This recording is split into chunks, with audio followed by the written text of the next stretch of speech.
Yeah, this has been a long 8 years on both sides, and it's over finally. Breaking right off the top of the Fox 8 5 o'clock news, a judge has resentenced Molly Corbett and her father Thomas Martens in the 2015 murder of Jason Corbett in Davidson County, and both are going back to prison. You just heard from Martin's attorney. Good evening. Welcome to the Fox 8 5 o'clock news. I'm Neil McNeil. And I'm Katie Nordine. The two will spend between 51 and 74 months in prison with credit for time served in the death of Molly's husband, Jason Corbett. Fox 8's Madison Forsey is live outside the Davidson County Courthouse tonight. Madison, what is going on right now at the courthouse?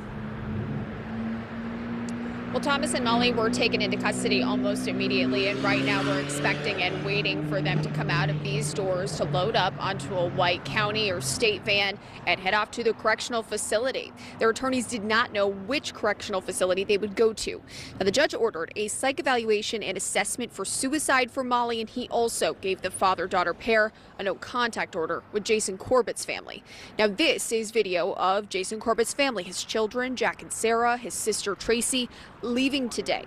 They did not stop to talk to us after that sentencing was handed down, but as they passed, this was not a day of celebration. All three of them took the stand and shared a victim impact statement. Through sobs and tears, they described Jason as a wonderful, family-loving man who would do anything for anyone. Tracy talked about watching the kids go through trauma, and without the closure of justice, they're sad and hopeless. The kids worry every day someone they love could be taken away, just like Jason and just like their birth mother. Jack and Sarah blamed Molly and Thomas for taking away their father. They describe abuse at the hands of Molly and how she broke them by taking away their dad. While the family did not offer any more comments to us after the verdict, we did ask Thomas Martens' attorneys how he and Molly took the family's statements.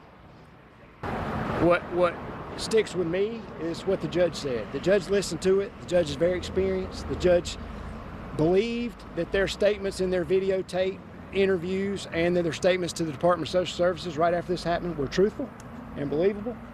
And it was just very difficult for her to have to listen to them saying that she somehow hurt them, which I just don't believe is true. Martin's attorneys are confident that he will serve the minimum amount of time, which when you factor in the amount of time they already served when they were previously found guilty for second-degree murder, it only adds up to about 7 or 8 months. Just ahead at 6, the pieces of evidence and the pieces of testimony that the judge said he had a very difficult time wrapping his head around and trying to find the truth within them in order to hand down this sentencing. In Davidson County, Madison Forsey, Fox 8 News.